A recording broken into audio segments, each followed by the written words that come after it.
Survey ഫലം എല്ലാ ചാനലുകളും ഇങ്ങനെയാണ് പറഞ്ഞതായിട്ട് ചാനലിൽ ഞാൻ കണ്ടു. ഈ ഈ സർവേ ഫലം എല്ലായ്പ്പോഴും ശരിയാകണമെന്നില്ല. അതിൽ തെറ്റായും സംഭവിച്ചിട്ടുണ്ട്. അതുകൊണ്ട് നമുക്ക് കാത്തിരുന്ന് 4-ാം തീയതി വരെ കാത്തിരുന്നിട്ടൊന്ന് ഫലം പറയുന്നതല്ല ഒന്നൊരു ഭംഗി. പ്രത്യേകിച്ചും ഇടതുപക്ഷം ലാസ്റ്റിൽ 60 ലക്ഷം ആളുകൾക്കാണ് 4000 രൂപ വെച്ച് കൊടുക്കും. ഈ അടിസ്ഥാന ഭാഗത്ത് പിന്നോക്ക വിഭാഗങ്ങൾക്ക് ഒരുപാട് സഹായങ്ങൾ ഇടതുപക്ഷം ചെയ്തു. അതുപോലെ തന്നെ ന്യൂനപക്ഷങ്ങൾക്കും ചെയ്തു. എന്നിട്ടും വോട്ട് കുറഞ്ഞു പോയി എങ്കിൽ, വോട്ട് കുറഞ്ഞാൽ ഞാൻ കുറഞ്ഞില്ലായിരിക്കാം, എന്നാലും ഞാൻ കണക്ക് കൂട്ടുന്ന ഒരു ചെറിയ ഭൂരിപക്ഷത്തിലെങ്കിലും പിണറായി ഗവൺമെന്റ് വരുമെന്നാണ്. ഒരുപക്ഷെ എൻ്റെ ആഗ്രഹമായിരിക്കാം, തെറ്റാകാം ശരിയാകാം. ഏതായാലും നമുക്ക് ഇതിനെപ്പറ്റിയൊരു ശക്തമായൊരു അഭിപ്രായം രൂപീകരിക്കേണ്ട തീരുമാനവും 4-ാം തീയതി കഴിഞ്ഞിട്ട് ഇതിനെപ്പറ്റി ഒരു അവലോകനം നടത്തി അഭിപ്രായം പറയുന്നതായിരിക്കും ഭംഗി. ഇപ്പൊ ഈ സതീശന് മുസ്ലിം ലീഗ് മാത്രമാണ് സപ്പോർട്ട് ചെയ്യുന്നത്. മറ്റ് സമുദായങ്ങളൊക്കെ ആയിട്ട് അറിയാതെ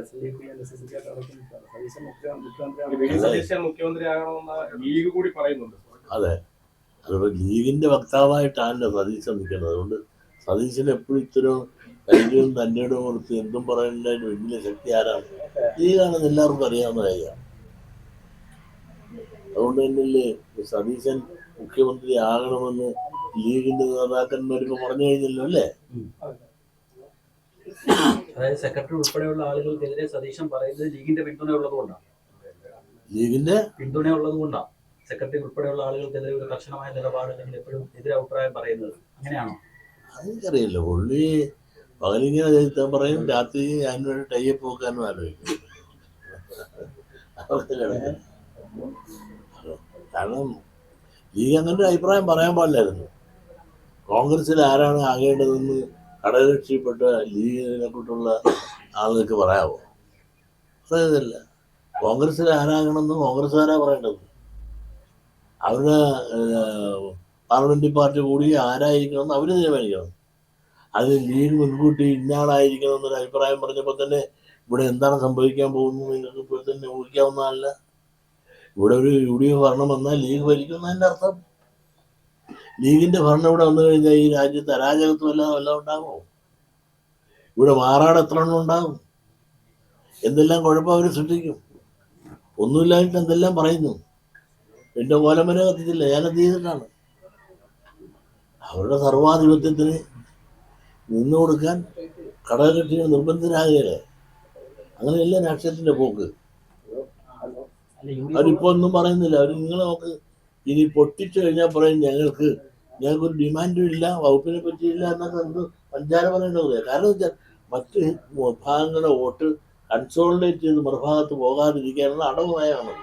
ഇനിയിപ്പോൾ പൊട്ടിച്ച് റിസൾട്ട് കഴിഞ്ഞാൽ പറയും ഞങ്ങൾക്ക് മുഖ്യമന്ത്രിയാകാനുള്ള അർഹതയുണ്ട്, ഞങ്ങൾക്ക് 27 പേരുണ്ട്, അല്ലെങ്കിൽ 26 പേര് MLA-മാരുണ്ട്, അർഹതയുണ്ടെന്ന് പറയും. അപ്പൊ അടുത്തുള്ള അത് കിട്ടില്ലെങ്കിലും ഉപമുഖ്യമന്ത്രി ഞാൻ കിട്ടിയേ തീരും.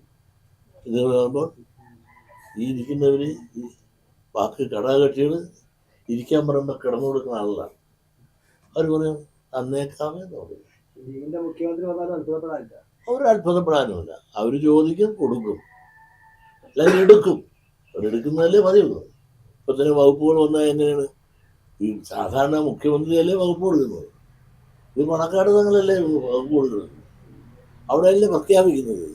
കേരള ചരിത്രത്തിൽ ജനാധിപത്യത്തെ ഇങ്ങനെ നശിപ്പിച്ചിട്ടുള്ള ഒരു സംവിധാനം നമ്മൾ കേട്ടിട്ടുണ്ട്. ഉമ്മൻചാണ്ടി ഇരിക്കുമ്പോൾ എന്താ ചെയ്തത്? മന്ത്രിമാരും വകുപ്പും പ്രഖ്യാപിച്ച എവിടെയാണ്? മലബാറിലാണ്. ഇന്ത്യൻ രാഷ്ട്രീയത്തിൽ അങ്ങനെ ലോകത്ത് വല്ലതും നടന്നിട്ടുണ്ടോ? അങ്ങനെ നടക്കാൻ ഒക്കാത്തതും നടന്നിട്ടില്ലാത്തതും പല സംഭവങ്ങളും ലീഗ് നടത്തും. അതാണ് അവരുടെ അജണ്ട. അത് തന്നെയല്ലേ അവർ പറഞ്ഞല്ലേ, ഒരു ഷാജി 9.5 കൊല്ലം ഞാൻ നഷ്ടപ്പെട്ടു, മതമാണ്. ആ 9.5 കൊല്ലം നഷ്ടപ്പെട്ടത് അതിൻ്റെ അപ്പുറം ഞങ്ങൾ പിടിച്ചെടുക്കും എന്ന് പറഞ്ഞിട്ട് പോലും ലീഗ് രക്ഷ വേണ്ടിയില്ല. മതേതരം പറയുന്ന ഒരു പാർട്ടിയും ഘടകകക്ഷിയും പറഞ്ഞില്ലല്ലോ. അയാൾക്ക് കുഞ്ഞാലിക്കുട്ടി നിൽക്കുന്ന നിയോജക മണ്ഡലം ഷുവർ സീറ്റ് തന്നെ കൊടുത്തു മത്സരിപ്പിക്കാൻ. ജയിച്ചു വന്നാൽ ഒരുപക്ഷെ അദ്ദേഹത്തിന് ആഭ്യന്തരം കൊടുക്കുമെന്ന് പറഞ്ഞാലും നമ്മൾ അതിശയപ്പെടാനില്ല. നല്ല വകുപ്പും കൊടുക്കും. കാരണം ഏറ്റവും കൂടുതൽ വിപ്ലവം അതിനകത്ത് എന്ന് പറഞ്ഞ ആളല്ലേ. ഒരു ജനാധിപത്യത്തിൽ ഇടതുപക്ഷം തോറ്റു എന്ന് പറഞ്ഞതിൻ്റെ അർത്ഥം ജനാധിപത്യം തോറ്റു, മതാധിപത്യം ജയിച്ചു എന്ന് വേണം നമുക്ക് കരുതാൻ. പിന്നെ ഇതെല്ലാം വരട്ടെ, ഭരണം കാണുമ്പോൾ അറിയില്ല നമുക്ക്. ഇപ്പൊ തന്നെ മുഖ്യമന്ത്രിക്ക് വേണ്ടിയിട്ട് പിടിവലിയാണല്ലോ കോൺഗ്രസിനകത്ത്. അല്ല, കോൺഗ്രസിനകത്ത് പിടിവലി നടത്തുമ്പോൾ ലീഗുകാർ ഇന്നാളാകണമെന്ന് പറയുമ്പോൾ അവർ പിടിവലി നടത്തുകയല്ലേ അത് കക്ഷി ചേർന്നത്. സതീശനാകണമെന്ന് മുസ്ലിം കാര്യത്തിന് പറയാണ്, അവർക്ക് പറയാൻ കൊള്ളാമോ? പിന്നെ കോൺഗ്രസിനകത്തിന് 3 പേര് ഭയങ്കര പിടിവലിയാണ്. ഓരോരുത്തർ ഹോമം നടത്തുന്നു, തുലാഭാരം നടത്തുന്നു, വഴിപാട് നടത്തുന്നു, അഭിഷേകം നടത്തുന്നു. എന്തൊരു അഭ്യാസങ്ങളാണ്. ഫ്ലക്സ് വയ്ക്കുന്നു. ഇതൊക്കെ ഭരണത്തിൽ വന്നാൽ എന്തായിരിക്കും? ഇടിയുടെ പടയനെയായിരിക്കും പരസ്പരം അധികാരത്തിന്. ഒന്നുമില്ലെങ്കിൽ ഇത് തേദിക്കോ. അതിന് ഞാൻ മനസ്സിലാക്കിയത് ഒരു ജനറൽ ഇലക്ഷൻ 3 കൊല്ലം കഴിയുമ്പോൾ വരാൻ പോകുന്ന ഞാൻ കേട്ടത് അല്ലേ? അങ്ങനെയാണെങ്കിൽ ഇവരുടെയൊക്കെ ഭരണം 3 കൊല്ലയിലേ കട്ടിട്ടുള്ളൂ. ഈ 3 കൊല്ലം ഭരിക്കാൻ പോകുന്നതിന് 1 കൊല്ലം ഇങ്ങനെ നിന്ന് തിരിയും. പിന്നെ ഒരു 6 മാസത്തോടെ കഴിഞ്ഞാൽ അടുത്ത 1.5 കൊല്ലത്തെ കഴിഞ്ഞുള്ള തെരഞ്ഞെടുപ്പിനുള്ള കേളികൊട്ടായി. അപ്പോ ഈ 3 കൊല്ലത്തേക്ക് ഭരിക്കാമെന്ന ഈ ആളുകളാണ് ഈ കാണിക്കുന്ന വെപ്രാളങ്ങളെല്ലാം മുഖ്യമന്ത്രിയാകാൻ. 3 പേരാണെങ്കിലും പരവേശപ്പെട്ട് കിടക്കുന്നത്. രമേശാണെങ്കിലും സതീശനാണെങ്കിലും വേണുഗോപാലാണെങ്കിലും. അപ്പം ഇതുപോലെ കോൺഗ്രസ്സുകാർ ഈ പണം ഇറക്കിയ ഒരു കാലം ഉണ്ടാകും. നല്ലപോലെ പണം വലിക്കും, ഒരു വാശിയോടുകൂടി പിടിച്ചെടുക്കണമെന്നുള്ള വിചാരത്തോടുകൂടി. പക്ഷെ അതനുസരിച്ചുള്ള ഇടതുപക്ഷത്തിന് മുടക്കാൻ കാശുമില്ല, പിരിക്കാൻ നേരമില്ല, അടിത്തട്ടിൽ ആളുകൾ വേണ്ടത്ര ഇറങ്ങി പ്രവർത്തിച്ചുമില്ല. കേഡർമാർ അത്ര സജീവമായി വോട്ടെടുപ്പിൽ പങ്കെടുത്തില്ലെന്നുള്ളതാണ്. അതെ, അതെന്തുകൊണ്ടായിരിക്കും? കാരണം അവർക്ക് 10 കൊല്ലം ഭരിച്ചില്ലേ. ഭരിച്ചു കഴിഞ്ഞപ്പോഴത്തെ എല്ലാം ഉറക്കത്തിലായി.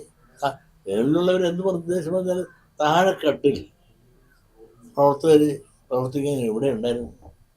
കേരളം ഒട്ടുക്ക് നോക്കിയാൽ താഴെത്തട്ടിൽ പാർട്ടി കേഡറ്റുകൾ താരതമ്യേന ഇറങ്ങി പ്രവർത്തിക്കാൻ വളരെ വളരെ കുറവായിരുന്നു. സർക്കാരിന്റെ നേട്ടങ്ങളൊന്നും താഴെത്തട്ട് എത്തിയിട്ടില്ല അല്ലേ? നേട്ടങ്ങളിൽ പറയാനും പറയിപ്പിക്കാനും പ്രവർത്തിക്കാനും ആൾ വേണ്ടേ? വെറുതെ പറഞ്ഞ് ഗമനടിച്ചിട്ടുണ്ട് വട്ടക്കെട്ടും കെട്ടി നടന്നാൽ മതിയാ. CPM-ന്റെ സംഘടനാ സംവിധാനം ദുർബലമായെന്നാണോ? CPM-ന്റെ സംഘടനാ സംവിധാനമൊക്കെ മേലുള്ള തന്നെ.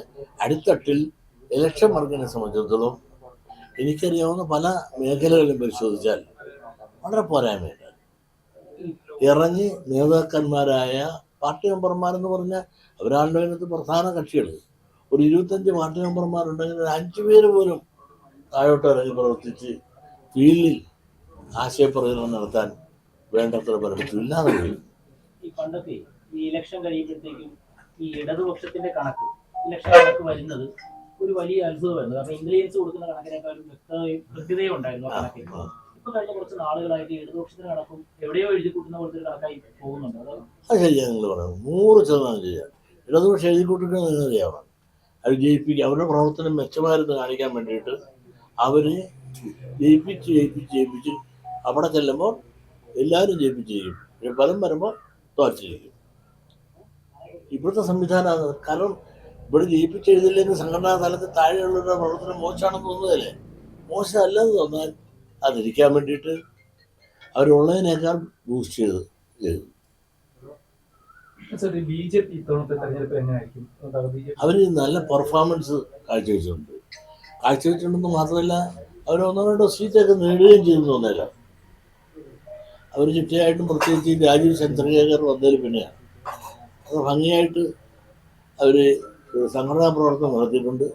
പെർസെൻറ്റേജ് ബേസിസ് ചിലപ്പോൾ കഴിഞ്ഞതിനേക്കാൾ കൂടുതൽ തെരഞ്ഞെടുപ്പിൽ വോട്ട് നേടിയെന്ന് വന്നേക്കാം. ഈ BJP പിടിക്കുന്ന വോട്ട് ആർക്കായിരിക്കും ദോഷകരമാവുക? 2 കൂട്ടർന്ന് പറഞ്ഞാൽ മതി. ചില മേഖല വരുമ്പോൾ ഇടതുപക്ഷത്തിനാണെങ്കിൽ മറ്റു മേഖല വരുമ്പോൾ UDF-നായിരിക്കും.